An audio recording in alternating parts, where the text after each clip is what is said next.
मास 2 kg, ये इस block के मास की बात कर रहा है।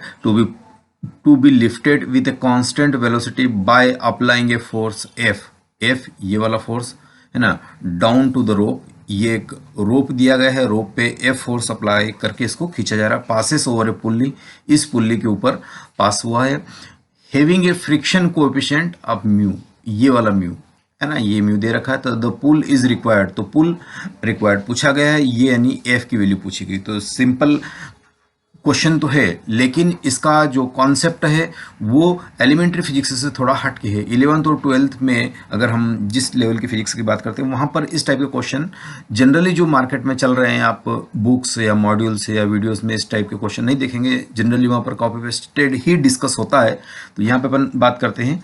तो इस क्वेश्चन को थोड़ा सा मैं एक थ्योरी पढ़ा देता हूँ। तो ये रिमार्क आप ध्यान में रखिएगा ताकि फ्यूचर में आने वाले ऐसे सारे क्वेश्चन को आप इजीली डील कर पाए। तो यहाँ सिचुएशन मैंने दे रखी कि एक पुल्ली दे रखी है और पुल्ली के दोनों एंड पर टेंशन लगा रखे हैं T1 एंड T2। तो इसी को मैंने यहाँ पर भी रिप्रेजेंट किया। देखो तो ये यहाँ मान लो कि ये T2 टेंशन है और यहाँ T1 टेंशन है। तो ये इन टेंशंस के बीच का जो एंगल है, ये एंगल आपको यहाँ पे शो कर रखा है। इतनी बात क्लियर। और जनरली आपको एलिमेंट्री फिजिक्स में अब तक जो भी आपने बुक्स, मॉड्यूल, वीडियोस, व्हाटएवर जो भी आपका सोर्स रहा उसमें देखे होंगे कि एलिमेंट्री फिजिक्स में आपको पढ़ाया गया होगा या देखा होगा कि T1 इक्वल टू T2 होता है ना। अगर स्ट्रिंग चेंज नहीं होती है तो उसका टेंशन भी चेंज नहीं होता, ये अभी तक आपने पढ़ा होगा। लेकिन इस केस में ये नहीं होगा, T1 is not equal to T2, ये आपको ध्यान में रखना है। और एंगल जो रहेगा, अब एंगल को भी कंसिडर हम करेंगे यहाँ पे। और साथ ही साथ हम ये बात कर रहे हैं कि जो फ्रिक्शन कोएफिशिएंट दिया है आपको, फ्रिक्शन कोएफिशिएंट म्यू, ये भी अब इनके बीच का है, पुल्ली के बीच का फ्रिक्शन कोएफिशिएंट म्यू दे रखा है। और कैसा है, स्टैटिक है, स्टैटिक है मतलब स्लीपिंग नहीं हो पा रही है।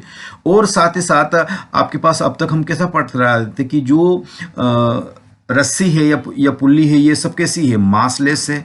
और क्या पढ़ते थे एजम्पशन हम, फ्रिक्शन लेस पढ़ते थे। यस, ऐसा पढ़ते आ रहे थे कि फ्रिक्शन लेस भी पुल्ली होती है।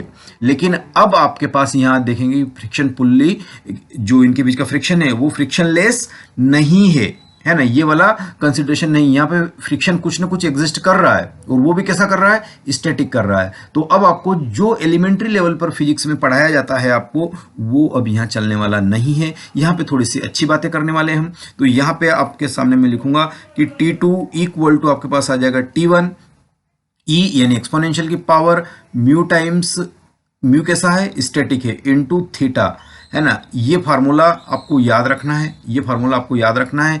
अब T1 एंड T2 को थोड़ा सा बता देता हूँ। T1 T2 क्या है ना, T1 T2 क्या है, टेंशन है। और ये थीटा क्या है, एंगल बिटवीन, है ना, angle between T1 and T2।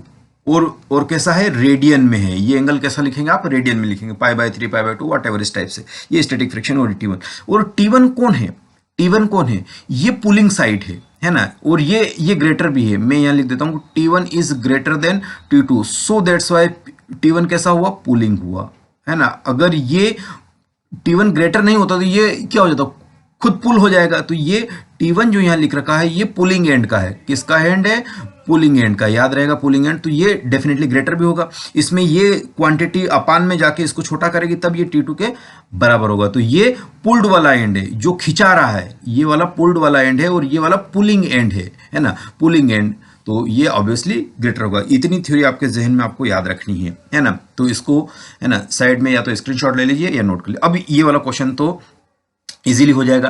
कैसे हो जाएगा, स्टार्ट करते हैं इसको। तो यहाँ पे आप देखेंगे कि इसका वेट कितना लग रहा होगा नीचे की तरफ।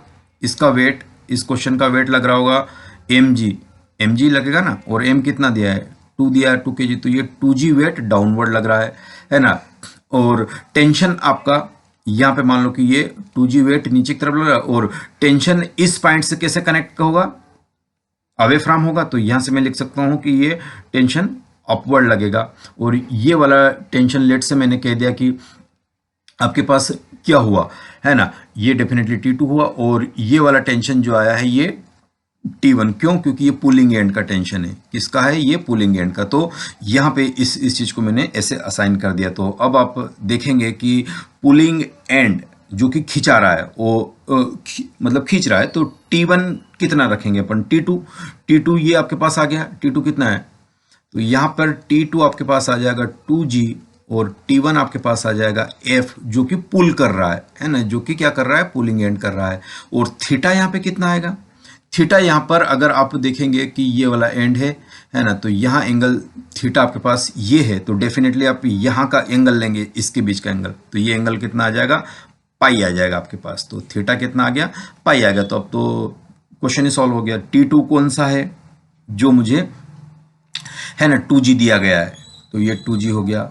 T1 कितना है जो अप्लाइड एफ है, ई की पावर माइनस फ्रिक्शन कोएफिशिएंट कितना दे रखा है, क्वेश्चन में म्यू दे रखा है, इनटू एंगल कितना है, पाई है, तो इसको सॉल्व कीजिए तो आपके पास कितना आ जाएगा, एफ की वैल्यू आ जाएगी 2G अपान में कितना आ गया, ई की पावर माइनस म्यू पाई आ गया। इसको सिंप्लीफाई करेंगे तो ये आ जाएगा 2G ई की पावर पाई और ये आ जाएगा म्यू, ये क्या आ जाएगा आपके पास, म्यू आ जाएगा। तो ये सिंपल सा क्वेश्चन आपके पास था।